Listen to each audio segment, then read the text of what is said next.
But what is more exciting for Elisa is the fact that she grew up with the McGavick family, considering them her second family, and now they are a part of the College of Media and Communication.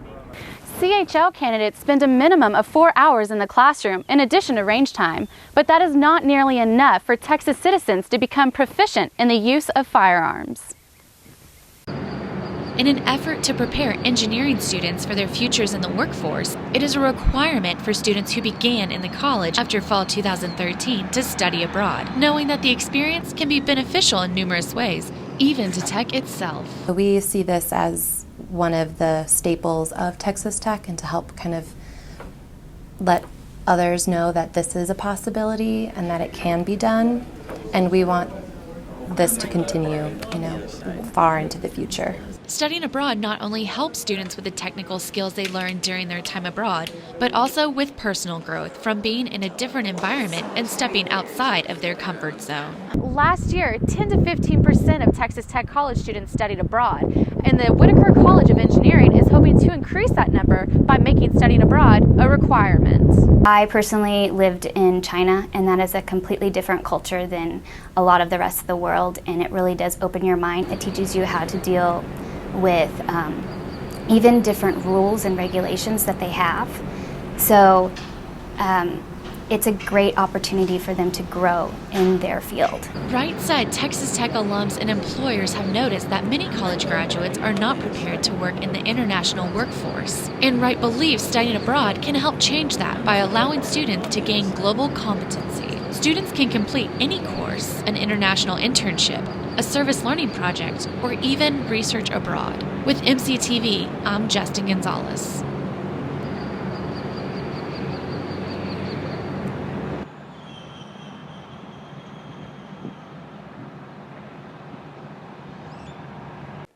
Another day on the job for Jay Temple.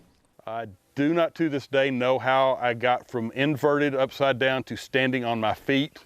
But all I had was a flashlight and a camera. While appraising a home, Temple thought he was all alone until someone tapped him on the shoulder. And this guy outweighed me by at least 100 pounds. I applied for my CHL the very next day. Temple took it a step further and is now a CHL instructor. He says that day was motivation to protect himself and to educate others about gun safety. The proficiency that we shoot on the range, that is not anywhere what a real gunfight's going to be like.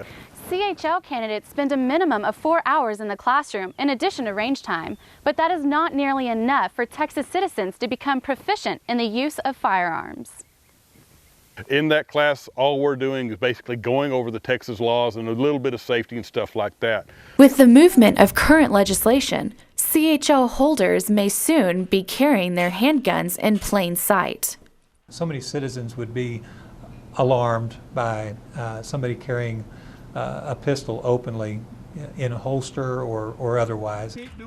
With open carry legislation passing through the Texas Senate and now moving to the House, many are considering how such a law could affect Texans. Until the public learns and begins to realize that, oh, that's a good guy with a gun, then the shock value will go away. Governor Greg Abbott pledges to sign any bill that allows open carry. For Fox 34 News, I'm Justin Gonzales. Up next in sports, keeping his hit streak alive, how Eric Gutierrez and the Red Raiders are tipping over the Cowpokes. It's time for Fox 34 Sports. Welcome back. I'm Justin Gonzales with your sports update. The most anticipated scrimmage of the year in West Texas taking place this morning. Texas Tech taking the trip down to Midland for an unorthodox spring game. Not really a game with no score being kept, but still a chance for Red Raider fans to get a rare look at the team before the upcoming season. The spring game not in Lubbock because of renovations at the Jones, and shoulder surgery keeping Davis Webb from participating.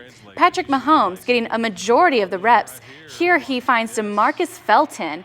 The redshirt freshman takes it all the way inside the 10. Inside the 10-yard line. That's the team against Kansas this afternoon. Mahomes airing it out later hits Jakeem Grant in space, who makes his way to the end zone. Grant, I believe. We've seen that before out of Grant.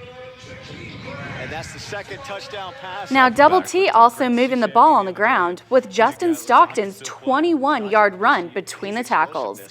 After the game, though, Cliff Kingsbury on Grant.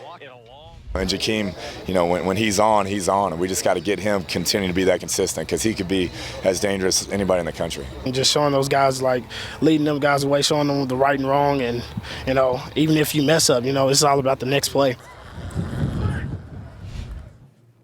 Texas Tech's former wide receiver Michael Crabtree is moving across the bay to the Oakland Raiders on a one-year deal worth up to $3 million.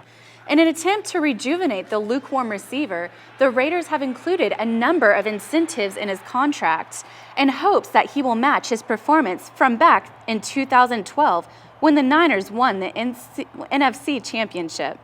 With a career high of 85 receptions for more than 1,000 yards and 9 touchdowns. Going into his 7th season, Crabtree says he has a lot to prove, but can't wait to play.